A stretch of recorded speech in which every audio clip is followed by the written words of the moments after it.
पाक फौज हर अंदरूनी और बैरूनी खतरे से निपटने के लिए तैयार है। कौमी सलामती पर आंच नहीं आने देंगे। फौज इंतहा पसंद नजरियात और दुश्मन अनासर के अज़ाइम नाकाम बना देगी। Chief of defence forces field marshal Syed Asim Munir का गुजरावाला और सियालकोट गैरिजन के दौरे के दौरान अफसरों और जवानों से खिताब। Chief of defence forces field marshal Asim Munir ने तरबियती जंगी मशकों और जदीद सिमुलेटर ट्रेनिंग सहूलत का भी मुशाहिदा किया। फॉर्मेशन की आला पेशा वाराना महारत और भरपूर जंगी तैयारियों की तारीफ की। फील्ड मार्शल ने जदीद टेक्नोलॉजी के हुसूल और जदीद जंगी ज़रूरियात के मुताबिक खुद को ढालने पर जोर दिया।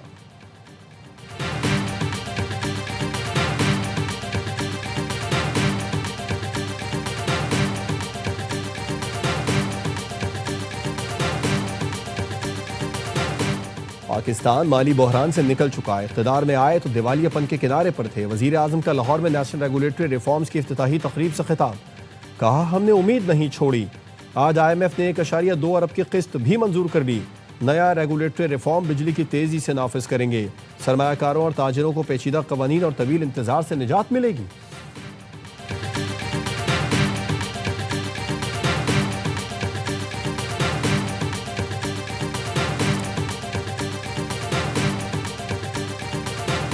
साजिशी अनासिर बानी PTI को फिर इक़्तिदार में लाने की कोशिश कर रहे हैं। साजिश के कल पुर्जे ब्यूरोक्रेसी और सियासत में छुपे बैठे हैं। वज़ीर दिफा ख्वाजा आसिफ का कहना है, बानी PTI प्रोजेक्ट फैज़ हमीद की निगरानी में शुरू हुआ। 9 मई को तबाही का मंसूबा फैज़ हमीद और बानी PTI का जॉइंट वेंचर था। फैज़ हमीद के खिलाफ 9 मई समेत दीगर मुकदमे चलेंगे।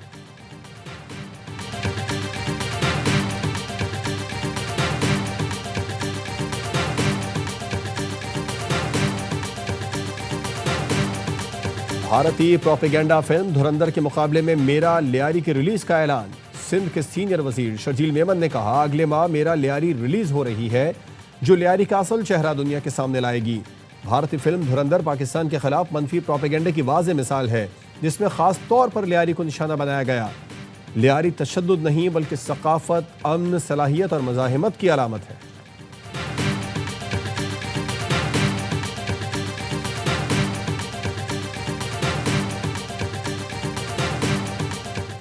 कराची के इलाके नाजिबाबाद में सुन्नी तहरीक के सरबराह सरवत एजाज कादरी की रिहाइश गाह पर पुलिस का छापा। मुतादिद मुल्जिमान गिरफ्तार। SSP का कहना है, भत्ते की वारदातों में मुलविस मुल्जिमान की गिरफ्तारी के लिए छापा मारा गया। जवाद और मुल्ला शाहजेब नामी भत्ताखोर गिरफ्तार। मुल्जिमान समत काठियावाड़ी भत्ताखोर गिरोह का हिस्सा है। गिरफ्तार मुल्जिमान कई केसों में मतलूब है। मुल्जिमान भत्ताखोरी का नेटवर्क चलाते थे। मुल्जिमान के कब्जे से असलहा बरामद कर लिया गया। SIU पुलिस ने गुज़िश्ता रोज रिहान नामी भत्ताखोर को गिरफ्तार किया था। गिरफ्तार मुल्जिम की निशानदही पर आज कार्रवाई की गई थी।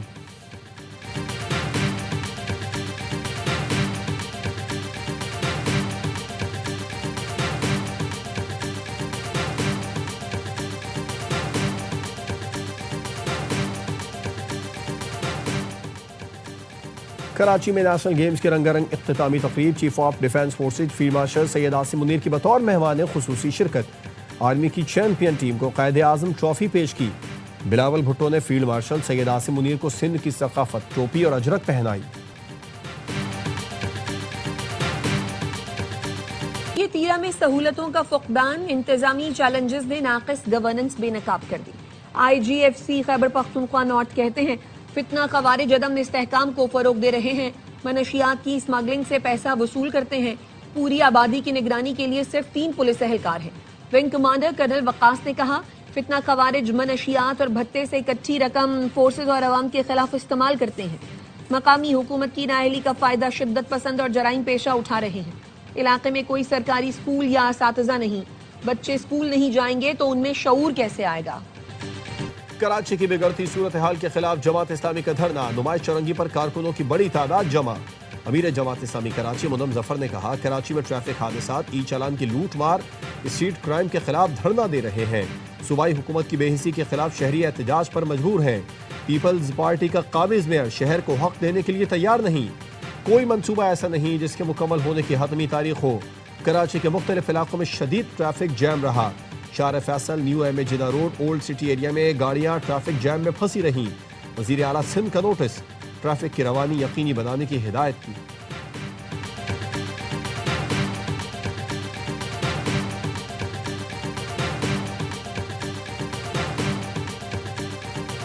भारत में एक और स्पोर्टिंग इवेंट के दौरान बदनज़मी स्टार फुटबॉलर लायनल मेसी को देखने के लिए हजारों शायकीन कोलकाता स्टेडियम पहुंचे, लेकिन इंतजामिया ने मेसी को सिर्फ 10 मिनट बाद ही वेन्यू से वापस भेज दिया।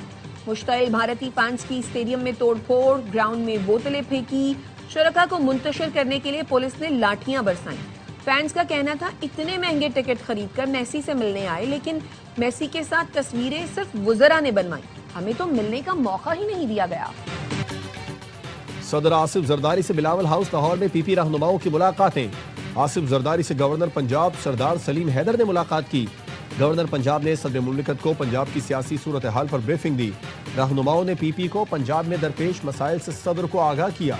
सदर आसिफ जरदारी की रहनुमाओं को अवामी राबता मुहिम तेज करने की हिदायत।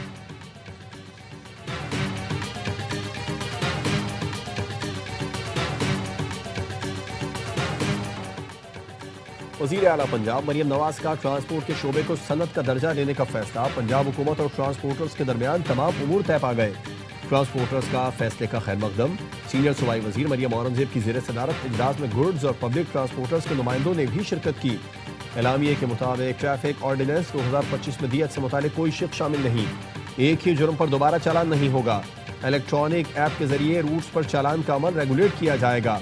मरियम औरंगजेब ने कहा, हर जिंदगी का तहफ़्फ़ुज़ और निज़ाम की बेहतरी बुनियादी हदफ है।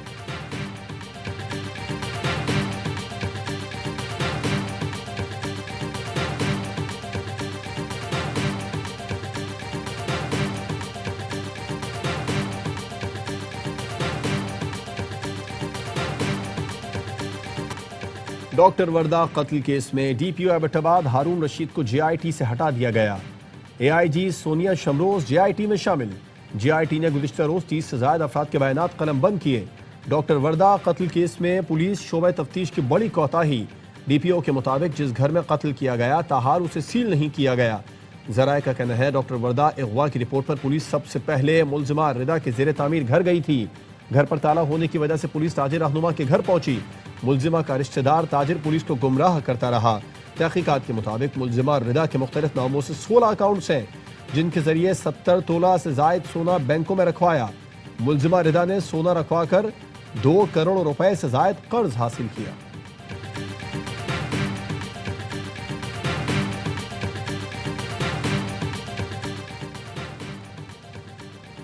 इसराइल की गजा जंगबंदी मुआहदे की खिलाफ वर्जी। गजा सिटी में गाड़ी पर फजाई हमला कर दिया। हमले में हमास के अहम कमांडर रायद साद को निशाना बनाने का दावा।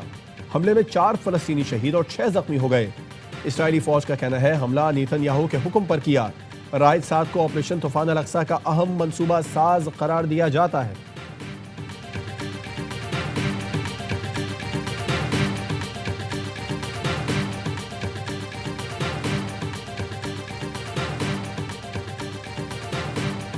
ऑस्ट्रेलिया के बाद डेनमार्क का भी 15 साल से कम उम्र बच्चों के सोशल मीडिया के इस्तेमाल पर पाबंदी लगाने का मंसूबा। डेनमार्क हुकूमत का कहना है बच्चे हद से ज्यादा डिजिटल दुनिया में मसरूफ हो गए हैं, जहां उन्हें नामुनासिब मवाद, साइबर बुलिंग, जहनी दबाव और दीगर नफ्सियाती मसाइल का सामना करना पड़ रहा है। डेनमार्क के वजीर डिजिटल उमूर ने कहा, सोशल मीडिया के बेजा इस्तेमाल से बच्चों की जहनी सेहत, तालीमी कारकर्दगी और समाजी रवैयों पर मनफी असरात मुरतब हो रहे हैं। बच्चों को ऑनलाइन दुनिया के खतरात से बचाना रियासत और वालिदैन दोनों की जिम्मेदारी है।